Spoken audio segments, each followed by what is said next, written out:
रोटी दो चाय और दही बनाए।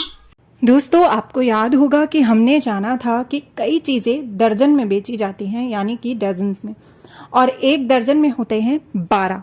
यानी कि अगर हम कहें एक दर्जन केले तो होंगे कुल मिलाकर 12 केले, जो कि यहाँ पर भी मौजूद है। तो एक दर्जन में होते हैं 12, यानी 1 डजन इज इक्वल टू 12। लेकिन आपकी NCERT की कक्षा तीसरी की पुस्तक गणित का जादू के पाठ 9 में पूछा गया है कि 23 दर्जन में कितने केले होंगे। How many bananas will be there in 23 dozen.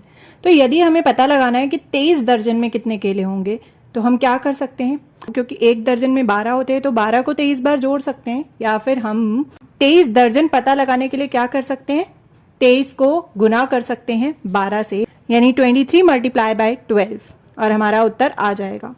पर अब जरा सोचिए कि इतनी बड़ी संख्या को गुना कैसे करें। 23 और 12 को हमें गुना करना है। चीटी रानी कुछ सोच रही है। 23 गुना 10 230 होता है, क्योंकि जब भी हम किसी संख्या को 10 से गुना करते हैं तो आगे एक शून्य लग जाता है उस संख्या के।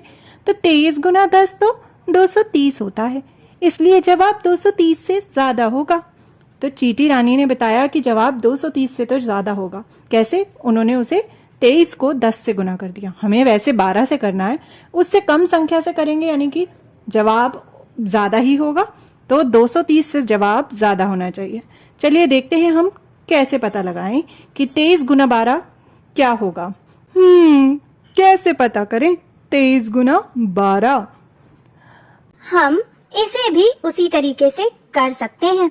23 हुए 20 और 3, क्योंकि इसमें 2 दहाई है और 3 इकाई है, और 12 हुए 10 और 2, यानी कि 1 दहाई और 2 इकाई। तो भारती ने एक टेबल बनाया, एक तालिका बनाई, और 23 और 12 को इकाई और दहाई के फॉर्म में लिख दिया।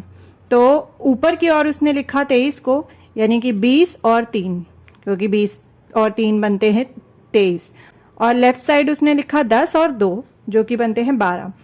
अब उसने एक एक करके इन्हें गुना किया। तो सबसे पहले भारती ने 10 को 20 से गुना करा यहाँ पर। तो उत्तर क्या आएगा? हम जानते हैं कि 10 को हम किसी भी संख्या से गुना करते हैं तो आगे एक और शून्य जुड़ जाता है, तो 20 में एक और शून्य जुड़ जाएगा, यानी कि 20 दहाई, यानी कि 200। फिर भारती ने 10 को 3 से गुना करा, 10 मल्टीप्लाई बाय 3, तो यहाँ क्या हो जाएगा? 3 दहाई, यानी कि 30। उसके बाद भारती ने 2 को 20 से गुना किया। 2 को 20 से गुना करने पर क्या उत्तर आएगा दोस्तों? यानी कि 20 जो है वो 2 बार जुड़ रहा है, तो क्या आएगा? 2 बार जब 20 जुड़ेगा तो 40 होगा। अब भारती ने 2 को 3 से गुना करा और उत्तर आया 6। तो उसने यह सब तो कर लिया। उसके बाद यह तालिका तो पूरी हो गई। उसके बाद उसने एक एक करके जितनी संख्याएं उत्तर में आई हैं इन बॉक्सेस में उन्हें लिखा। 200, फिर 30, फिर 40, फिर 6, और फिर इन सब को जोड़ दिया। तो जैसे हम पहले करते थे, याद आया क्या करते थे हम? 2 संख्याओं को गुना करने के लिए जब कोई संख्या बड़ी होती थी तो हम उसको दहाई और इकाई में तोड़ लेते थे और फिर एक एक संख्या को गुना कर देते हैं। वैसे ही हमने यहाँ पर भी किया, दहाई और इकाई में संख्याओं को तोड़ लिया और फिर एक एक करके उन्हें गुना किया, और अब हम उत्तर को जोड़ रहे हैं। जितने भी हमारे उत्तर आए उन्हें जोड़ रहे हैं। तो हमारा जो फाइनल उत्तर आएगा 23 गुना 12 वो वही होगा। तो सबसे पहले हम इकाई देखते हैं। यहाँ पर क्या है? 3 संख्याओं में तो 0 इकाई है और अंत में है 6 इकाई, तो हमने यहाँ 6 लिख दिया। अब दहाई देखें तो क्या क्या संख्याएं हैं? 0, 3 और 4, तो 3 और 4 जुड़कर हो जाएंगे 7। अब अगर हम 100 देखें कितने हैं यहाँ पर, तो है 2, और तो हम यहाँ लिख देंगे 2।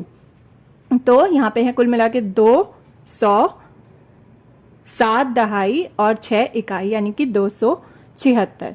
तो यहाँ पर कुल मिलाकर उत्तर आया 276, 276। हर खाने की संख्या को जोड़ा और जवाब मिल गया।